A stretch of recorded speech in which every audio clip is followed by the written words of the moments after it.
आज हम लोग समझेंगे बायोलॉजी का एक बहुत इंपॉर्टेंट टॉपिक जिसका नाम है एक्सक्रेटरी सिस्टम यानी उत्सर्जन तंत्र। ठीक है, उसके बारे में ये वीडियो आज आप लोग को प्रोवाइड कर रहा हूं। चलिए समझते हैं उत्सर्जन क्या है। यानी हमारे बॉडी से जो वेस्ट मटेरियल्स होते हैं उसको बाहर निकालना अति आवश्यक होता है। वही जो वेस्ट मटेरियल्स जो होते हैं, वेस्ट सब्सटेंस जो होते हैं, वही क्या कहलाते हैं? उत्सर्जन कहलाते हैं। यानी वेस्ट कहे तो खराब, अपशिष्ट यानी खराब पदार्थ को शरीर से बाहर निकालना क्या कहलाता है? उत्सर्जन कहलाता है। हम लोगों के शरीर में बहुत ऐसे हानिकारक पदार्थ बनते हैं जो कि हमारे शरीर के लिए काफी नुकसानदेह होते हैं। उसको बहुत जल्दी हम लोग के शरीर से बाहर निकालना पड़ता है। ठीक है, और जो अंग उत्सर्जन की क्रिया में भाग लेते हैं उसे क्या कहते हैं? उत्सर्जन अंग कहते हैं। क्या कहते हैं? उत्सर्जन अंग। समझ में आ गया? आइए समझते हैं कि उत्सर्जन अंग कौन कौन होते हैं। ठीक है, तो उत्सर्जन अंग जो होते हैं स्किन, त्वचा, फेफड़ा, लंग्स, बड़ी आंत, लार्ज इंटेस्टाइन्स, यकृत, लीवर, वृक्क, किडनी, ये सभी जो हैं ये हमारे शरीर के क्या है? उत्सर्जी अंग है। आपसे क्वेश्चन पूछा जाएगा कि हमारे शरीर में उत्सर्जी अंग कितने होते हैं, तो उत्सर्जी अंग तो बहुत सारा होता है, लेकिन मेनली जो है वो उत्सर्जी अंग को काउंट किया जाता है, जो त्वचा है, फेफड़ा है, बड़ी आंत, यकृत और वृक्क। ठीक है, बहुत अच्छा। उससे पहले हम लोग एक चीज को समझेंगे कि एक कोशिकीय जीव यानी यूनिसेलुलर जो जीव होते हैं वो कैसे अपना उत्सर्जन करते हैं। तो एक कोशिकीय जीव में आता है अमीबा और पैरामीशियम। कौन कौन आता है? अमीबा, पैरामीशियम, जो अपने बॉडी सरफेस से उत्सर्जन की क्रिया करते हैं।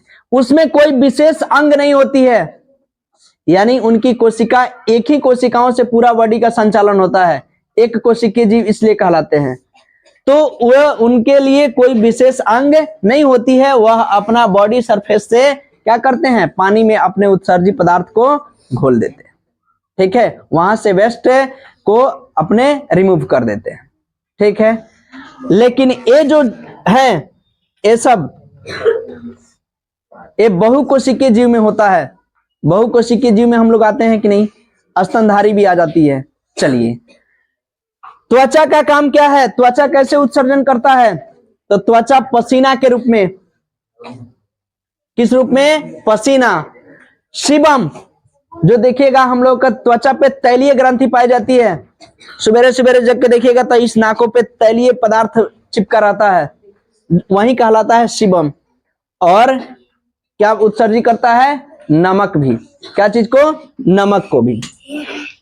लंग्स, फेफड़ा, फेफड़ा का क्या उत्सर्जन है?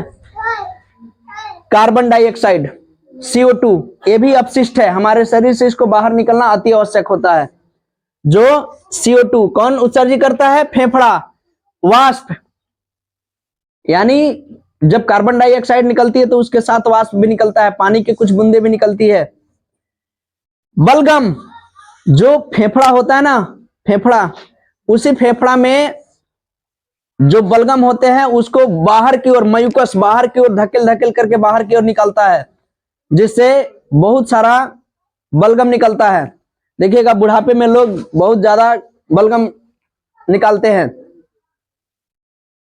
है ना? खांसी, सर्दी, ये सब के माध्यम से क्या निकलता है? बलगम निकलता है। चलिए, बड़ी आंत, इससे अनपचा भोजन, यानी बड़ी आंत के पास जो अनपचा भोजन होता है जिसको हम लोग काइल कहते हैं, वहां से वो वेस्ट मटेरियल के रूप में क्या होता है? गुदा द्वार के माध्यम से बाहर निकल जाता है। ठीक है, यकृत, लीवर, जो कि अमोनिया को यूरिया में परिवर्तित कर देता है। यानी यकृत जो है, लीवर जो है ना, लीवर ये सबसे पहले हमारा शरीर यूरिया नहीं बनाता है, उसको अमोनिया के रूप में बनाता है। लेकिन वह क्या करता है? यकृत जो है उसको चेंज कर देता है यूरिया के रूप में। किसके रूप में? यूरिया के रूप में बदल देता है। और जैसे यूरिया के रूप में बदलता है तो लीवर कहता है, यकृत कहता है इसको जल्दी से बाहर निकालो, है ना। तो हमारे शरीर से बहुत जल्द मात्रा में यूरिया के रूप में उसको बाहर निकाल दिया जाता है। ठीक है, ये जो लीवर होता है ना, यकृत, यह अमोनिया को यूरिया में परिवर्तित कर देता है और यूरिया हमारे शरीर से बाहर निकल जाता है, जो कि मूत्र के माध्यम से, है ना। उसमें क्या होता है? यूरिक एसिड, जो यूरिया का सूत्र होता है NH2CONH2, NH2CONH2। ठीक है, ये अमोनिया को किस में बदल दिया? यूरिया में, और यूरिया से तुरंत यूरिया के रूप में बाहर निकल जाता है। अब आगे है वृक्क, किडनी, जो हमारे उत्सर्जन तंत्र का सबसे मुख्य अंग है। यहां पे लिखा हुआ है मुख्य उत्सर्जी अंग कौन है? तो वृक्क। बाकी अंग तो ये भी है, लेकिन मुख्य पूछेगा तो वृक्क। ये यूरिया को यूरिया के रूप में भी बाहर निकालता है, पेशाब का उत्सर्जन भी करता है। कौन? वृक्क। यानी वृक्क का काम है कि रक्त को छानना। क्या करना? रक्त को छानेगा, रक्त को छान करके उसको क्या बना देगा? उसमें से जितने भी वेस्ट मटेरियल है उसको बाहर निकाल देगा, उसको यूरिया के रूप में कन्वर्ट कर दिया, यूरिया के रूप में बाहर निकाल दिया, और पेशाब का उत्सर्जन करता है। लेकिन क्वेश्चन पूछेगा कि रक्त को शुद्ध कौन करता है? क्या वृक्क करता है?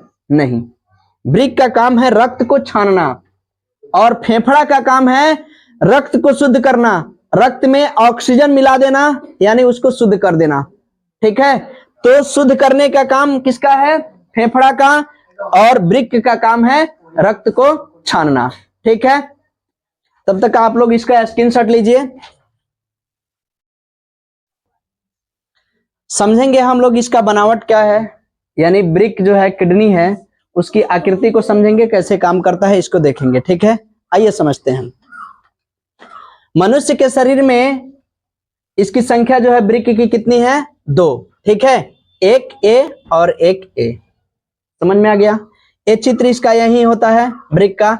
ए हल्का सा नीचे होता है, यानी लीवर से दबा होता है, और ए हल्का सा ऊपर होता है। ठीक है, चलिए, ये किडनी है, इसके अंदर बहुत सारा नेफ्रॉन्स पाए जाते हैं। बताऊंगा नेफ्रॉन्स क्या है। ये जो इसके ऊपर देख रहे हैं एक छोटा सा, ये इसको कहते हैं अधिवृक्क। इस साइड भी है और इस साइड भी है, और इसका एक्चुअली जो आकृति होता है वो सेम या राजमा के बीज की आकृति का होता है। ये देखिए, सेम और राजमा के बीज की आकृति के एक किडनी होते हैं, और वृक्क की संख्या 2 होती है। वृक्क जो होता है इसका काम जो है रक्त को छानना, यानी रक्त से अशुद्ध पदार्थ को, यानी जो जिसको छान लिया जाए, जिसका यूज नहीं है, उसको छानने का काम करता है।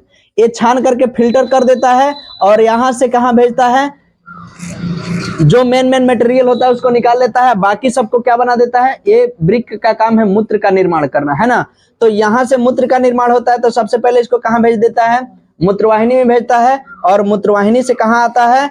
मूत्राशय में आता है, और मूत्राशय से मूत्र मार्ग द्वारा बाहर निकल जाता है। तो ये रहा इस किडनी का, जो कि हम लोग के शरीर में ये एक छानने का काम करता है, ब्लड को शुद्ध करने, छानने का काम। शुद्ध करने का काम कौन है? किसका है? तो फेफड़ा का है। ठीक है, ये छान करके बाकी सारा जो है मूत्र को बाहर निकाल दिया। चलिए, अब हम लोग समझते हैं, इसको कहते हैं किडनी, और किडनी को वृक्क भी बोलते हैं, और इसको गुर्दा भी बोलते हैं। क्या बोलते हैं? गुर्दा। यानी आपसे पूछा जाएगा कि गुर्दे की संख्या कितनी है? तो 2 ही है। वृक्क की 2 ही, किडनी की 2 ही, ये तीनों नाम एक ही है।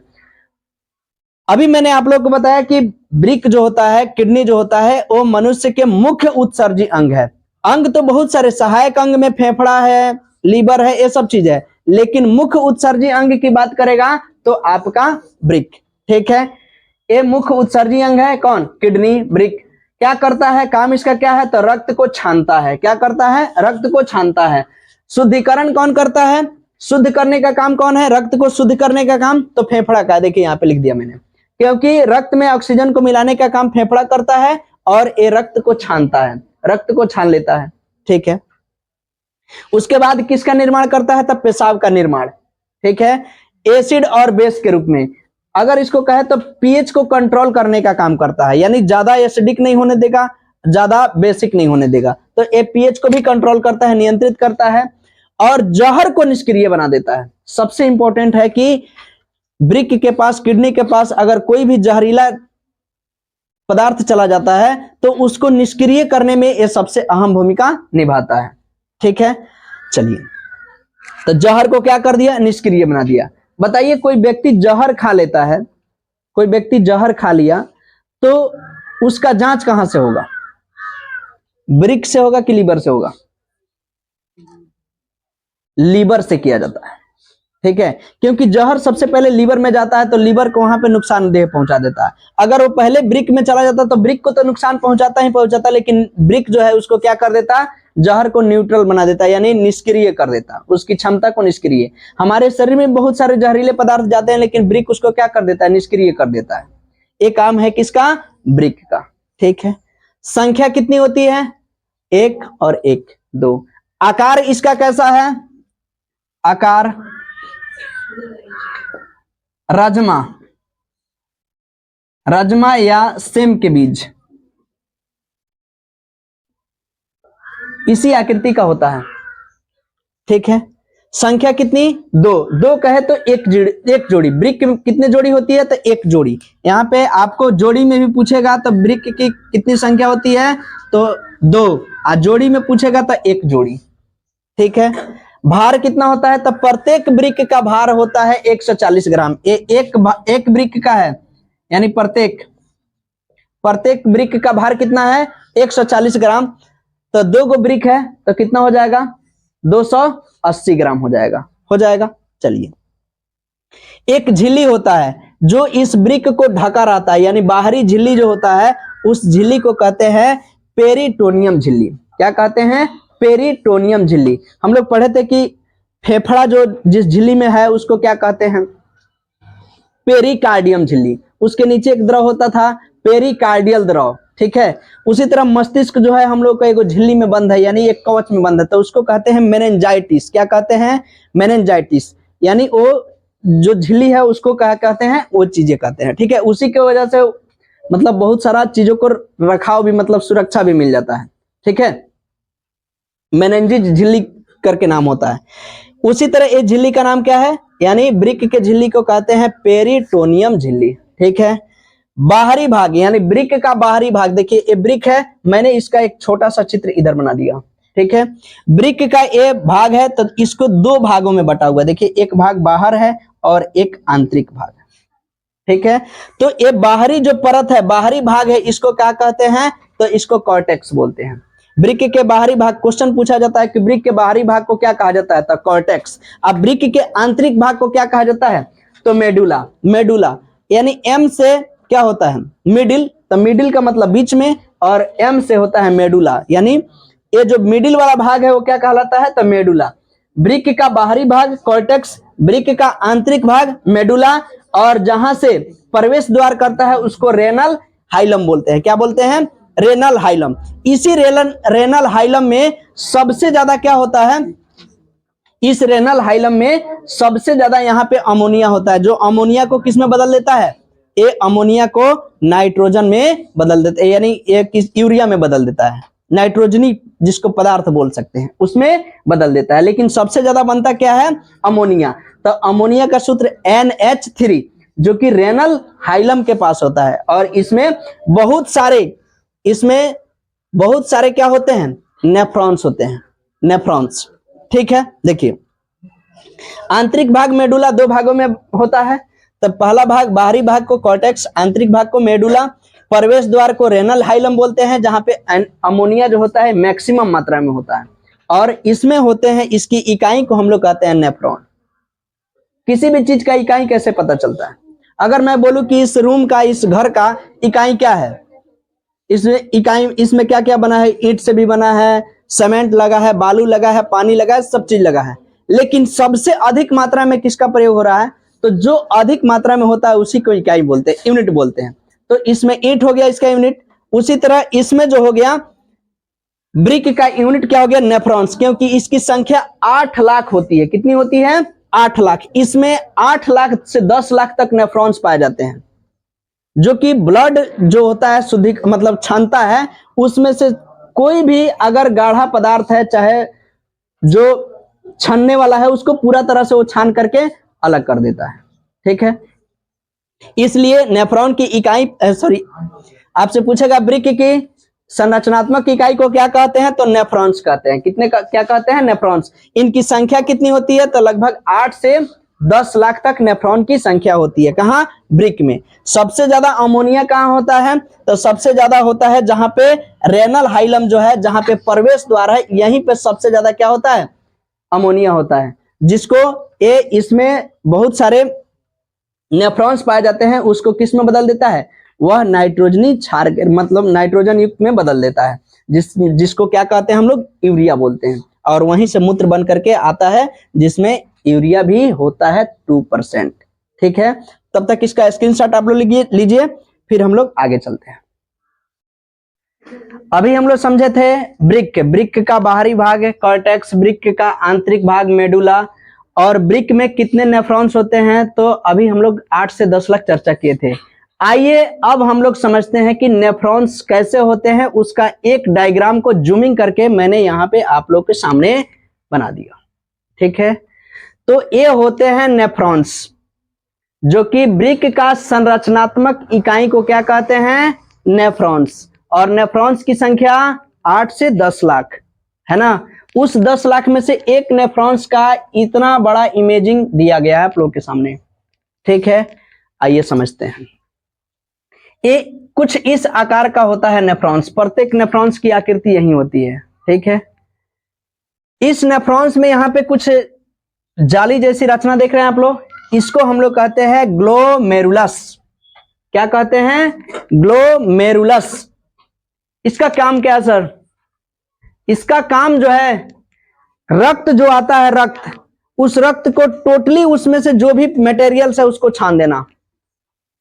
कुछ भी आता है रक्त को यहां से आएगा, कहेगा शुद्ध करने वाला, शुद्ध रक्त को अंदर भेजेगा, बाकी जितना होगा कणिकामय जो भी होगा उसको कहेगा अलग जा अलग जा, यानी टोटल चीज छान देता है रक्त का।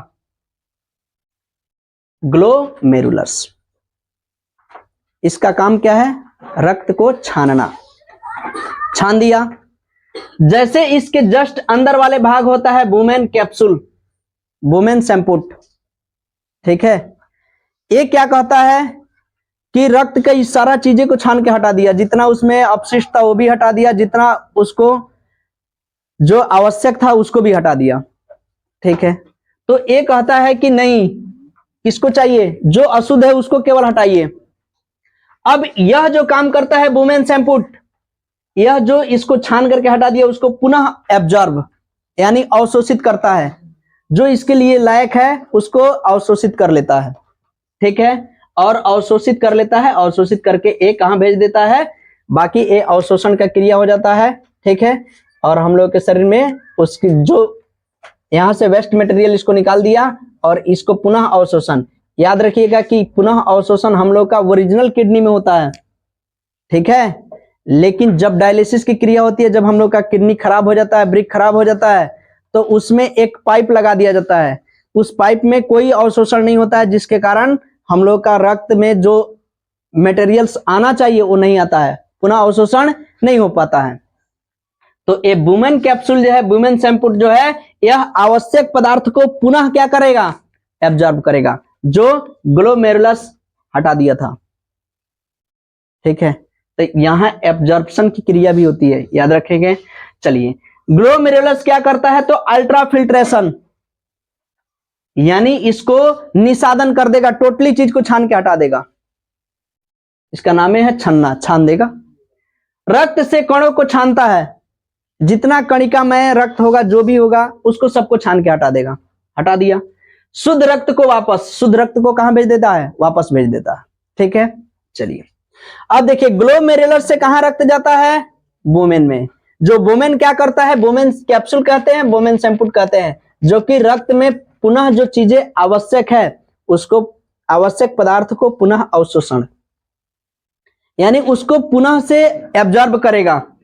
याद रखिएगा ये प्रक्रिया कहां नहीं होती है, जब हम लोग डायलिसिस प्रक्रिया करते हैं तो उसमें पुनः एब्जॉर्प्शन नहीं होता है, यानी पुनः अवशोषण नहीं होता है। ठीक है, यानी जितने रक्त में जो भी, वो तो छान के हटा दिया, छानने के बाद जो भी आवश्यक तत्व है, आवश्यक पदार्थ है, वो नहीं मिल पाता है डायलिसिस प्रक्रिया में।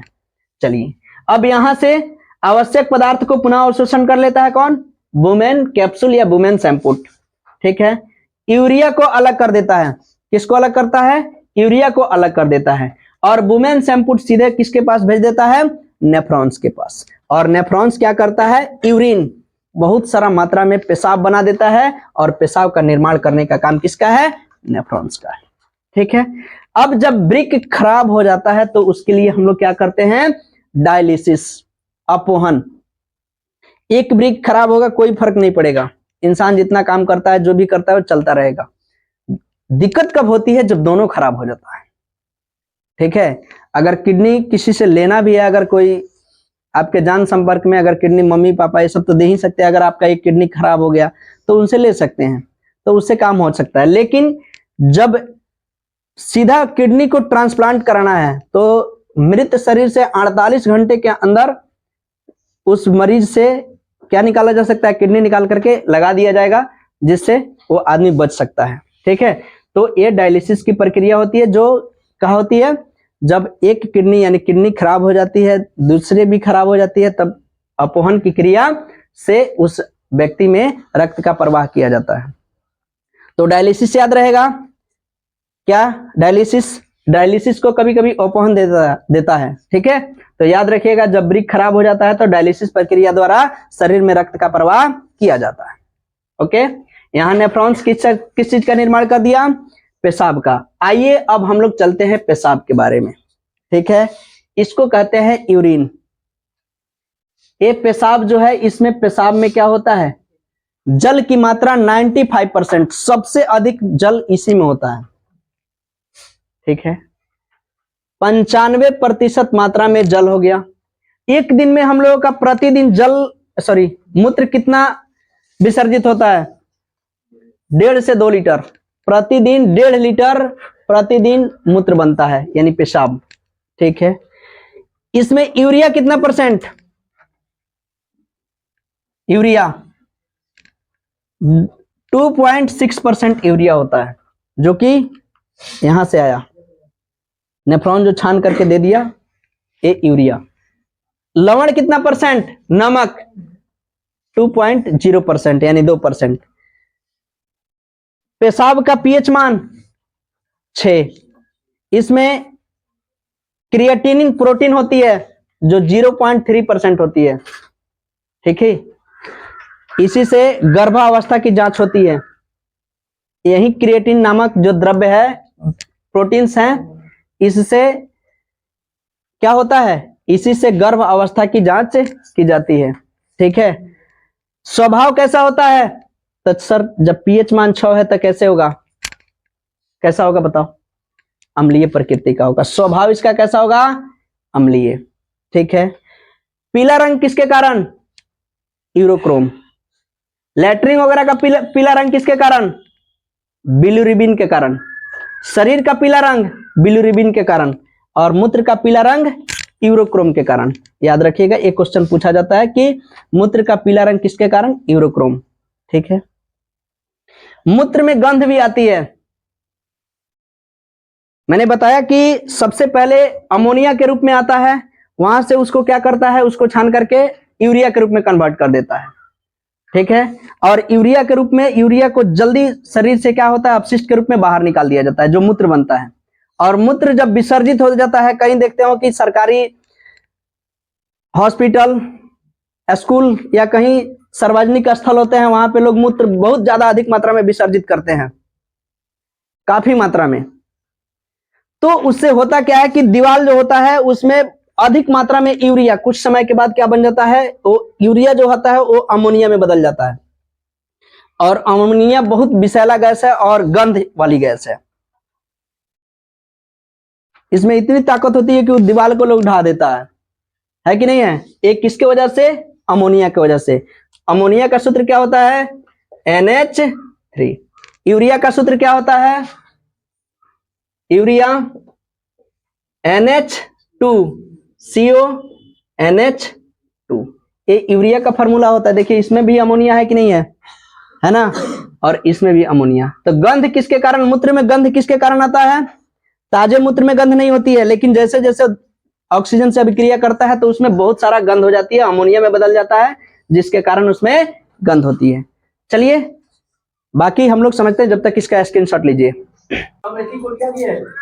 समझते हैं किडनी की बीमारी, यानी किडनी में कौन कौन सी बीमारी हो जाती है। देखिएगा, एक तो स्टोन, कैल्शियम ऑक्जिलेट के कारण हो जाता है पथरी, सुनते हैं ना नाम आप लोग, कैल्शियम ऑक्जिलेट।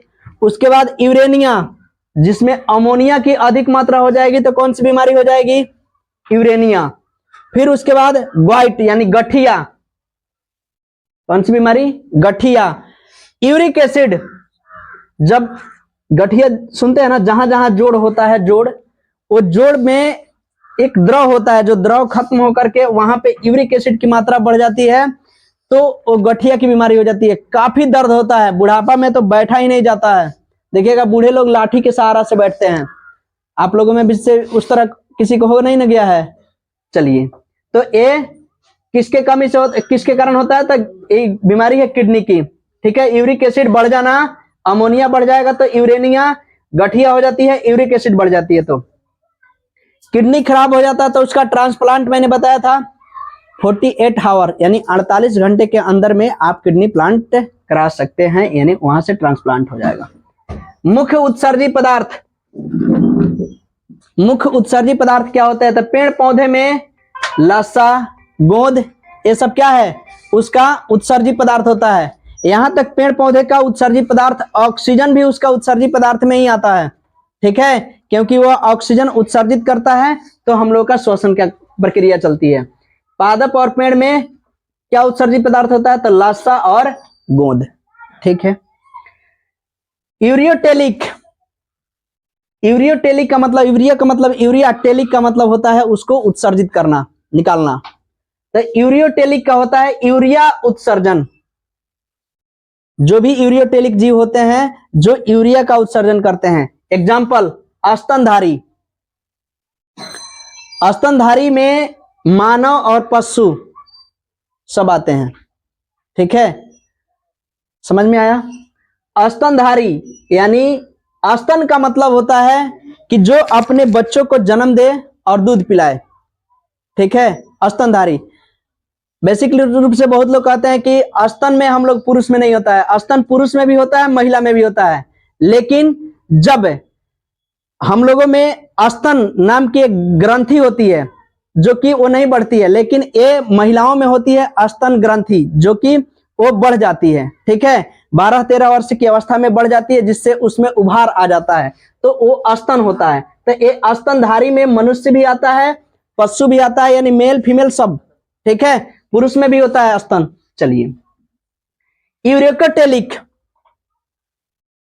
जो यूरिया में यूरिया एसिड, जो यूरिया के साथ एसिड में भी निकालता है उसको कहते हैं यूरियोटेलिक, जो कि पक्षी और सरीसृप, इन सभी का देखिएगा उत्सर्जी पदार्थ जो होता है ना, वो ज्यादा लिक्विड में नहीं होता है, ठीक है, हल्का सॉलिड टाइप में होता है, लेकिन वो चिपचिपा होता है, इसलिए उसको यूरिक एसिड, और वो किस में होता है?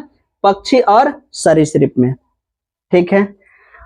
अमोनोटेलिक यानी अमोनिया का उत्सर्जन करने वाला, जो अमोनिया का उत्सर्जन करता है उसको अमोनोटेलिक बोलते हैं या अमोनियोटेलिक बोलते हैं। ये कौन होते हैं? तो ये मछली और कीट, जो पानी में होता है, जो जलीय जीव होते हैं, सबसे विषैला कौन उत्सर्जी पदार्थ करते हैं? तो अमोनिया के रूप में। मछली जो होती है वो पानी में अपना उत्सर्जी पदार्थ को घोल देती है, उसको क्या कहते हैं? अमोनोटेलिक यानी अमोनिया का उत्सर्जन। यूरियोटेलिक यूरिया का उत्सर्जन, यूरियोटेलिक यूरिक एसिड का उत्सर्जन, अमोनोटेलिक यानी अमोनिया का उत्सर्जन। अब कौन कौन से करते हैं? तो स्तनधारी, मानव पशु, ठीक है, पक्षी, सरीसृप, ठीक है, अमोनोटेलिक में मछली और इंसेक्ट्स, कीट, छोटे छोटे कीट होते हैं। एक होता है ग्यूनोटेलिक, जिसको ग्वानिन का उत्सर्जन करता है, ये मकड़ी करती है, ठीक है। आपसे क्वेश्चन पूछा जाएगा तिलचट्टा का उत्सर्जन पदार्थ यानी उत्सर्जी पदार्थ, दिखाई दे रहा है इधर, देखो तो, तिलचट्टा का उत्सर्जी पदार्थ क्या होता है? तो मैल पिग्गी, याद रखिएगा, मैल पिग्गी ये उत्सर्जी पदार्थ है तिलचट्टा में। ठीक है, इस वीडियो में अगर वीडियो आप लोग को समझ में आता है तो चैनल को सब्सक्राइब कीजिएगा, लाइक कीजिएगा। ठीक है, बाकी हम लोग मिलते हैं नेक्स्ट वीडियो में, नेक्स्ट टॉपिक में।